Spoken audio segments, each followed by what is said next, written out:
hanya kepada Yesus Kristus, Tuhan Juru Selamat kami satu-satunya, kami berserah dan kami menyembah. Terima kasih untuk anugerah dan kesempatan yang Bapa berikan kepada kami. Mari kita berdoa bersama-sama. Ulangi seperti apa yang saya ucapkan. Bapa kami yang ada di dalam surga, dikuduskanlah namamu. Dikuduskanlah namamu. Datanglah kerajaanmu. Jadilah kehendakmu. Di bumi ini seperti di dalam surga. Bapa yang baik, berikanlah kami pada hari ini rezeki yang menjadi bagian kami secukupnya, cukup untuk memberikan pinjaman kepada banyak bangsa, sedangkan kami sendiri tidak punya pinjaman. Cukup untuk menjadi saksi Tuhan, mulai dari Yerusalem, Yudea, Samaria, sampai ke ujung-ujung bumi. Cukup untuk menjadikan semua bangsa murid Kristus dan membaptis mereka dalam nama Yesus. Terima kasih Bapa untuk rezeki yang secukupnya, dan ampunilah dosa-dosa kami, ampunilah kesalahan kami, seperti kami pun mengampuni orang-orang yang bersalah kepada kami. Dan janganlah masukkan kami ini ke dalam pencobaan, tetapi bebaskanlah kami dari segala yang jahat. Sebab Engkaulah yang empunya kerajaan, kuasa, dan kemuliaan sampai selama-lamanya. Dalam nama Tuhan Yesus, kami sudah berdoa. Haleluya, haleluya. Mari Bapak Ibu sekalian, sekarang kita bersama-sama secara serempak dan serentak kita akan menggemakan Mazmur 91 dengan suara yang keras, dengan suara yang lantang dari tempat kita masing-masing. Alkitab berkata, mati dan hidup dikuasai oleh lidah. Siapa suka menggemakannya akan memakan buahnya. 2, 3, Mazmur 91. Orang yang duduk dalam lindungan yang maha tinggi dan bermalam dalam naungan yang maha kuasa akan berkata kepada Tuhan, tempat perlindunganku dan kubu pertahananku, Allahku yang kupercayai. Sungguh Tuhanlah yang akan melepaskan aku dari jerat penangkap burung dan dari penyakit sampar yang busuk. Dengan kepaknya Tuhan akan menudungi aku. Di bawah sayapnya aku akan berlindung. Kesetiaan Tuhan ialah perisai dan pagar tembok. Amin, amin, amin. Terjadi di dalam nama Tuhan Yesus. Aku tak usah takut terhadap kedahsyatan malam, terhadap panah yang terbang di waktu siang, terhadap penyakit sampar yang berjalan di dalam gelap, terhadap penyakit menular yang mengamuk di waktu petang. Walau 1.000 orang rebah di sisiku dan 10.000 di sebelah kananku, tetapi itu tidak akan menimpa aku. Aku hanya menontonnya dengan mataku sendiri dan melihat pembalasan terhadap orang-orang fasik. Sebab Tuhan ialah tempat perlindunganku, yang maha tinggi telah kubuat tempat perteduhanku. Amin, amin, amin. Terjadi di dalam nama Tuhan Yesus. Malapetaka tidak akan menimpa aku dan tulah tidak akan mendekat kepada kemahku. Sebab malaikat-malaikat Tuhan akan diperintahkan oleh Tuhan kepadaku untuk menjaga aku di segala jalanku. Para malaikat Tuhan akan menatang aku di atas tangannya, supaya kakiku jangan terantuk kepada batu. Singa dan ular tedung akan aku langkai. Aku akan menginjak anak singa dan ular naga. Amin, amin, amin. Terjadi di dalam nama Tuhan Yesus. Sungguh hatiku melekat kepada Tuhan, maka Tuhan akan meluputkan aku. Tuhan akan membentengi aku, sebab aku mengenal nama Tuhan. Bila aku berseru kepada Tuhan, Tuhan akan menjawab. Tuhan akan menyertai aku dalam kesesakan. Tuhan akan meluputkan aku dan memuliakan aku. Dengan panjang umur akan Tuhan kenyangkan aku, dan akan Tuhan perlihatkan kepadaku keselamatan daripadanya. Amin, amin, amin. Terjadi di dalam nama Tuhan Yesus. Kami mengucap syukur ya Abba ya Bapa untuk waktu dan kesempatan yang indah ini. Kami masih diberi nafas kehidupan, dan sekarang ya Abba ya Bapa, berbicaralah kepada kami semua melalui kebenaran firman Tuhan, sehingga firman-Mu menjadi pelita buat kaki kami dan terang bagi jalan hidup kami. Dalam nama Yesus, yang siap mendengarkan dan diberkati oleh firman Tuhan, angkat jempolnya ke depan, katakan amin 3 kali. Amin, amin, amin. Salam kebangkitan, salam penuaian. Semangat pagi. Semuanya semangat pagi. Apa kabarnya Bapak Ibu semuanya? Ya, senang sekali hari ini Senin tanggal 23 September 2024.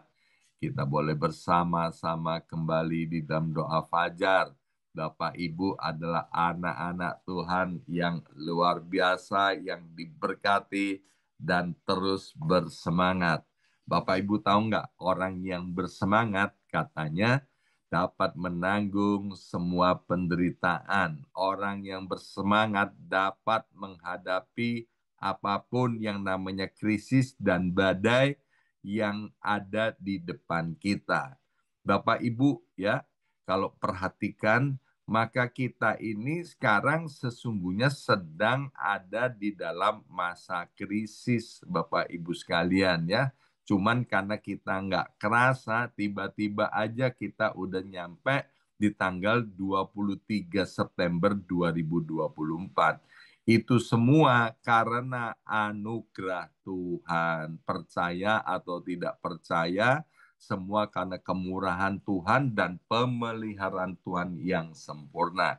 Nah, hari ini saya akan berbagi dengan Bapak Ibu sekalian dengan sebuah tema, menghadapi badai dengan sayap Raja Wali. Mari kita buka Yesaya pasal 40 ayat 31.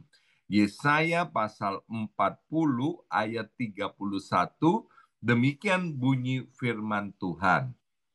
Tetapi orang-orang yang menanti-nantikan Tuhan mendapat kekuatan baru. Bapak Ibu, ada berapa banyak orang di tempat ini yang merasa dirinya orang? Boleh angkat tangannya. Iya, oh yang lainnya bukan orang ya. Oh, orang semua ya. Ya. Jadi kalau tetapi orang-orang yang menanti-nantikan Tuhan mendapat kekuatan baru. Selama kita masih disebut orang, Bapak Ibu sekalian, nggak peduli kita laki atau perempuan, tua atau muda, kita tinggal di Amerika atau di Indonesia, bahkan dimanapun kita berada, selama kita masih disebut orang dan kita menanti-nantikan Tuhan, Alkitab berkata, kita akan mendapatkan kekuatan baru. Jadi kalau ada orang Kristen, kemudian dia berkata, aduh aku nggak kuat lagi menghadapi kehidupan ini. Pertanyaannya, apakah Bapak Ibu sudah menanti-nantikan Tuhan? Kalau kita menanti-nantikan Tuhan, maka ada jaminan pasti daripada Alkitab, firman Tuhan sendiri berkata kita akan mendapatkan kekuatan baru. Hari demi hari yang kita hadapi, Bapak Ibu sekalian, tidak akan semakin mudah. Tapi satu hal yang harus kita imani, hari demi hari yang kita hadapi itu membuat kita jauh lebih baik daripada hari ini maupun hari-hari yang kemarin. Mengapa? Karena kita selalu menanti-nantikan Tuhan.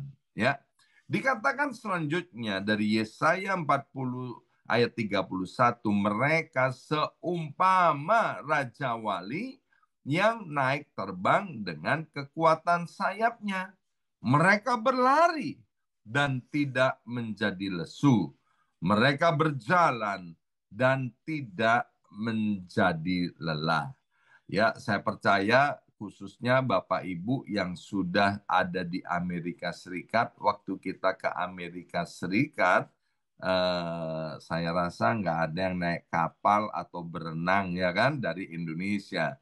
Semuanya naik pesawat ya. Nah, Bapak Ibu yang pernah naik pesawat baik di Indonesia maupun di Amerika, ada nggak masa-masa ya ketika kita sudah tiba di kota itu, tetapi pesawatnya tidak mendarat, dia sedang berputar-putar ya. Saya beberapa kali pernah ngalami itu baik di Indonesia maupun di Amerika Serikat. Itu namanya holding pattern ya. Jadi pesawat sedang menunggu perintah untuk mendarat. Jadi mereka sedang menanti-nantikan perintah, menanti-nantikan kesempatan yang baik untuk dapat mendarat. Nah, dalam kehidupan sehari-hari, Bapak Ibu sekalian, ada masa-masa di mana kita perlu menanti-nantikan Tuhan. Ya, kita ditempatkan oleh Tuhan di dalam holding pattern. Sebuah masa penantian yang mungkin membuat kita frustrasi. Kok lama banget, Tuhan ini rasanya lama banget ya. Saya selalu menggoda orang-orang, saya bilang begini, waktu Tuhan itu selalu tepat pada waktunya. Tuhan nggak pernah lambat atau terlambat ya. Cuman kalau menunggu Tuhan, kalau nggak lama berarti lama banget. Ya kan, kita kan kepinginnya cespleng ya. Ada masalah datang ke Tuhan, kan kemudian persoalan jadi beres. Tapi Bapak Ibu sekalian, Tuhan punya waktunya sendiri untuk membuat segala-galanya itu indah pada waktunya. Nah, apa yang disebut dengan menanti-nantikan Tuhan? Ternyata menanti-nantikan Tuhan itu memiliki makna yang lebih dalam daripada menunggu secara pasif, Bapak Ibu sekalian ya. Menanti-nantikan Tuhan adalah pengharapan yang aktif. Bersama saya ucapkan pengharapan yang aktif. 2, 3, pengharapan yang aktif. Bukan pasif Bapak Ibu sekalian. Tapi menanti-nantikan Tuhan itu adalah suatu pengharapan yang aktif. Dibutuhkan kesabaran, dibutuhkan kepercayaan yang penuh maksimal 100% kepada Tuhan di setiap aspek kehidupan kita. Menanti-nantikan Tuhan adalah tindakan yang penuh dengan iman dan kepercayaan penuh kepada Tuhan. menunggu dengan keyakinan bahwa Tuhan sedang bekerja. Dalam Roma pasal 8 ayat 28, Tuhan sedang campur tangan di tengah-tengah keadaan kita yang menurut kita amat sangat menyesakkan, Bapak Ibu sekalian ya. Kita kepingin cepat lihat hasilnya, tapi nyatanya kayaknya jamnya kok lambat banget untuk bergeraknya ya. Sehingga hasilnya kok rasa-rasanya tidak kunjung tiba. Ya, menanti Tuhan itu Bapak Ibu sekalian dibutuhkan itu penyerahan secara total kepada Tuhan. Seperti diajarkan di dalam doa Bapa kami yang ada di dalam sorga. Bapa, biarlah kerajaanmu yang datang dan kehendakmu yang terjadi di muka bumi ini seperti yang sudah Tuhan rancangkan di dalam sorga. Bapak Ibu, kita harus yakin seyakin-yakinnya bahwa rancangan Tuhan kepada kita bukanlah rancangan kecelakaan, tapi rancangan masa depan yang cerah, masa depan yang penuh dengan pengharapan. Dengan kata lain, menanti-nantikan Tuhan artinya menaruh kepercayaan kita penuh kepada Tuhan, mengandalkan Tuhan dengan sungguh-sungguh, dan biarlah proses yang sedang kita hadapi terjadi dalam hidup kita ini, kita mengizinkan Tuhan untuk campur tangan sehingga semakin memperkuat kerohanian kita. Kalau kita pernah mendengar kesaksian daripada Ibu Yongki, ya, waktu dia menanti-nantikan pemulihan keluarga, hampir 4 tahun selalu doa, puasa, ya. Ketika tahun keempat, itu rasa-rasanya hampir give up, hampir menyerah, ya. Tapi puji Tuhan dengan kekuatan daripada Tuhan, karena terus menanti-nantikan Tuhan, nggak jadi give up, ya. Dan ketika waktunya Tuhan tiba, maka pemulihan itu terjadi seperti kata Mazmur 126, keadaannya seperti orang-orang yang sedang bermimpi ya. Semuanya tiba-tiba kemudian menjadi baik. Seperti Bapak Ibu kalau melihat ada awan yang sedang menutupi matahari, bahkan kemudian ada kegelapan, ada badai, ada hujan deras, Bapak Ibu sekalian. Setelah itu apa yang terjadi? Matahari kembali bersinar terang dan ada pelangi yang indah. Demikian juga Bapak Ibu sekalian, tidak akan dibiarkan kita selama-lamanya hidup di dalam badai yang menyesakkan kita. Maka yang pertama, kita perlu sekali menanti-nantikan Tuhan, bukan dengan pasif, tapi dengan aktif. Terus menaruhkan pengharapan kita kepada Tuhan. Pak, bagaimana caranya menanti-nantikan Tuhan? Karena ini bukan pasif, tapi ini aktif, maka yang pertama kita harus selalu berdoa. Ya, push, pray until something happen. Berdoalah dengan tidak jemu-jemu. Sampai kapan, Pak? Sampai apa yang kamu doakan itu dikabulkan. Setelah dikabulkan, berhentilah berdoa untuk hal itu. Kemudian dilanjutkan lagi dengan berdoa hal-hal yang lain. Maka itu hampir 40 tahun saya menjadi orang percaya. Puji Tuhan, dengan pertolongan Roh Kudus, saya dan istri hampir setiap pagi menghabiskan waktunya untuk terus berdoa. Karena kalau doa itu tidak penting, tentu kitab Lukas pasal 18 ayat pertama sampai dengan ayat yang ke-8 tidak akan ada. Tapi Lukas 18 ayat pertama sampai dengan ayat 8 dengan jelas Yesus berkata, supaya kita tidak jemu-jemu berdoa, ya. Jadi menanti-nantikan Tuhan dengan aktif, yang pertama yaitu kita harus aktif berdoa. Sekali lagi, sampai kapan? Sampai doamu dijawab, sampai doamu dikabulkan. Beberapa teman, ya, dia menanti-nantikan pemulihan keluarga sampai hari ini, mungkin tahun yang ke-12 atau 13. Tetapi teman ini, Bapak Ibu sekalian, tidak pernah menyerah. Dia tetap beriman, dia tetap aktif, dia tetap melayani Tuhan dan berdoa. Yang kedua, apa itu dan bagaimana menanti-nantikan Tuhan? Yaitu dengan ketaatan penuh kepada Tuhan. Ya, ada beberapa teman yang bilang begini, aduh udah kelamaan sama Tuhan, dan kemudian dia hidup semau guenya, dan kemudian dia tidak mau taat kepada firman Tuhan. Ya, ini nggak boleh terjadi di antara kita, Bapak Ibu sekalian.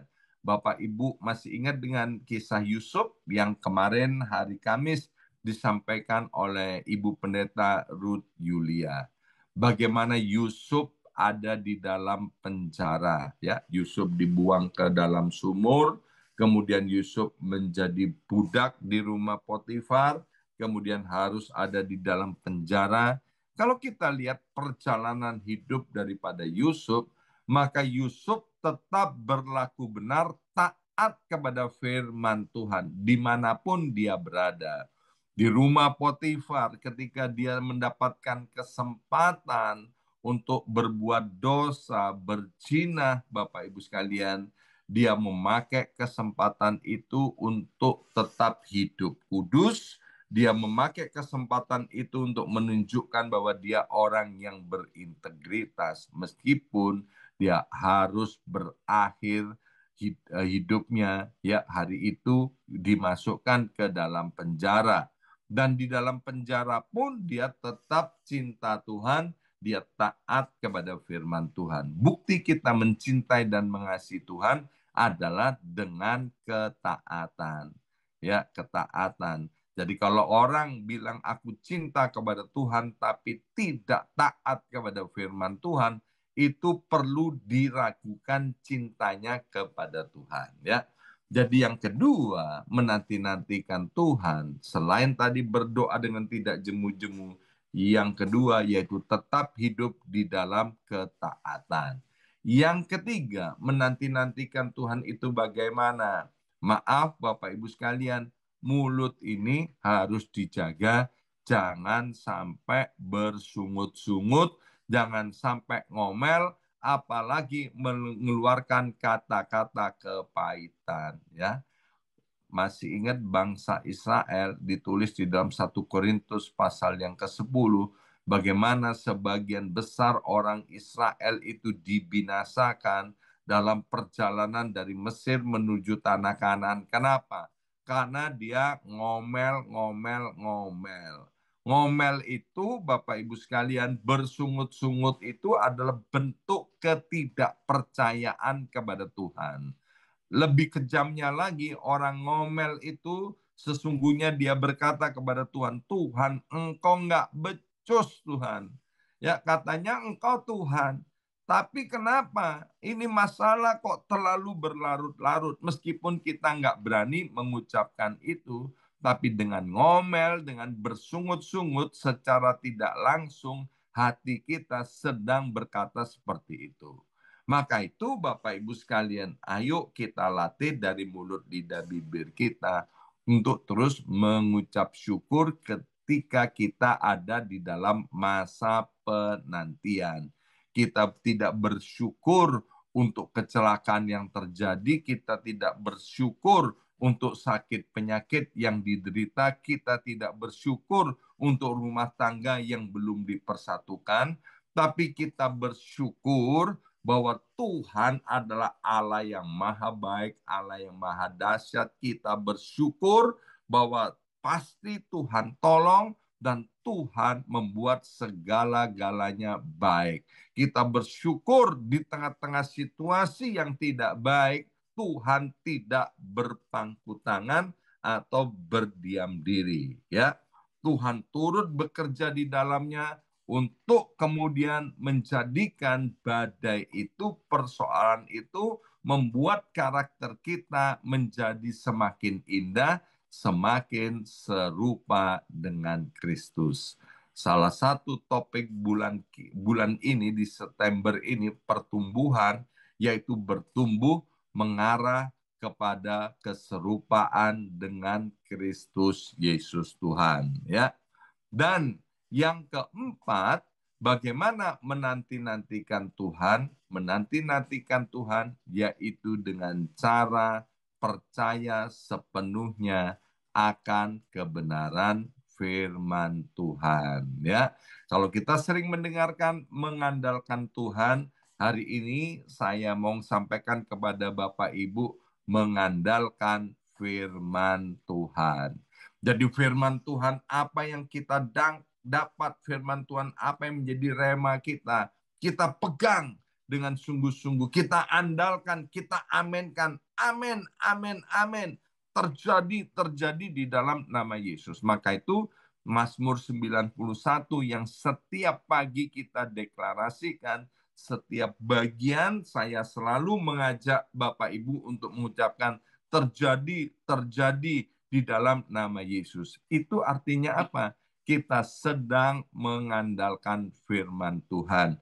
Allah itu bukan manusia sehingga dia berfirman dan tidak menepatinya, tapi Allah karena dia adalah Allah, dia berfirman, dia pasti menggenapinya. Yohanes 10 ayat 10 itu adalah salah satu favorit ayat saya, Bapak Ibu sekalian. Yesus datang ke dunia ini untuk memberi hidup dan hidup dalam segala kelimpahan. Alkitab juga berkata rancangan Tuhan untuk setiap kita adalah bukan rancangan kecelakaan, tapi rancangan masa depan yang cerah, masa depan yang penuh dengan pengharapan, ya. Dan akibatnya apa? Waktu kita menanti-nantikan Tuhan, Yesaya pasal 40 ayat 31 yang pertama dia berkata bahwa kita akan mendapatkan kekuatan baru. Yang kedua, kita akan terbang naik seperti Raja Wali. Bapak Ibu sekalian, tidak menukik turun tapi terbang naik. Itu bahasa di dalam kitab Amsal, jalan hidup orang benar seperti cahaya fajar pada pagi hari yang semakin terang hingga rembang tengah hari. Jadi kalau kita menanti-nantikan Tuhan, hidup kita akan terus semakin naik, naik, dan naik. Tidak turun, tidak melorot, Bapak Ibu sekalian. Seringkali saya katakan bahwa karisma, talenta, kehebatan, kepandaian kita akan cepat membawa kita ke puncak. Tapi untuk kita tetap ada di puncak, diberkati Tuhan selama-lamanya, dibutuhkan karakter yang cinta akan Tuhan. Dibutuhkan karakter Kristus, dibutuhkan integritas, dibutuhkan kerendahan hati, dibutuhkan sikap hormat kepada Tuhan.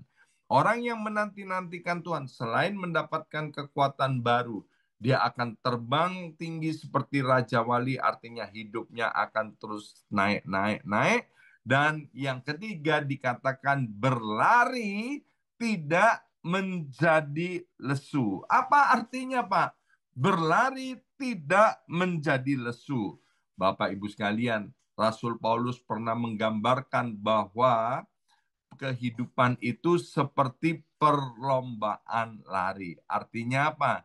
Yang namanya perlombaan lari maraton itu dibutuhkan stamina, ya. Stamina yang cukup, stamina yang kuat. Orang yang menanti-nantikan Tuhan, dia tahan berapa lama pun dia mengalami masalah. Seperti Yusuf, Bapak Ibu sekalian, prosesnya itu semuanya kurang lebih sekitar 13 tahun. Habis gelap terbitlah terang, ya. Seperti Yusuf dari dalam sumur jadi budak, kemudian difitnah, masuk penjara, dan kemudian diangkat menjadi orang nomor 2, orang yang penting di Mesir. Dan kemudian dikatakan yang keempat, orang yang menanti-nantikan Tuhan, dia berjalan tidak menjadi lelah. Hari Kamis kemarin, Ibu Pendeta Ruth Yulia menyampaikan firman Tuhan dengan tema berjalan bersama dengan Tuhan. Artinya, Bapak Ibu sekalian, waktu kita berjalan bersama-sama dengan Tuhan, tidak menjadi lelah. Artinya, ketika kita berjalan senada dengan sorga, kita berjalan bersama-sama dengan Tuhan, kita berjalan di dalam kehendak Tuhan, percayalah Bapak Ibu sekalian, kita akan kemudian diberkati dan mengalami pemulihan daripada Tuhan. Hari ini kita sudah mendengarkan firman Tuhan, menghadapi badai dengan sayap Raja Wali. Maka itu nantikan Tuhan, dan Tuhan akan memunculkan terang kita di hadapan bangsa-bangsa, sehingga orang bisa melihat yang begini ini hanya karena Tuhan. Amin. Mari kita berdoa. Materai siap benih kebenaran firman Tuhan ini, ya Aba, ya Bapa. Kami siap menghadapi setiap badai kehidupan dengan sayap Raja Wali. Kami mau menanti-nantikan Tuhan. Sebab kami tahu ketika kami menanti-nantikan Tuhan, kami akan mendapatkan kekuatan baru. Kami akan terbang tinggi seperti burung Raja Wali. Dan ketika kami berlari, kami tidak menjadi lesu karena kami memiliki stamina rohani yang diberkati oleh Tuhan. Dan kami mau berjalan bersama-sama dengan Engkau, senada dengan sorga, sehingga kami tidak capek, tidak lelah dalam menghadapi badai kehidupan ini. Terima kasih Bapa, dalam nama Yesus kami sudah berdoa. Haleluya. Amin, amin, amin.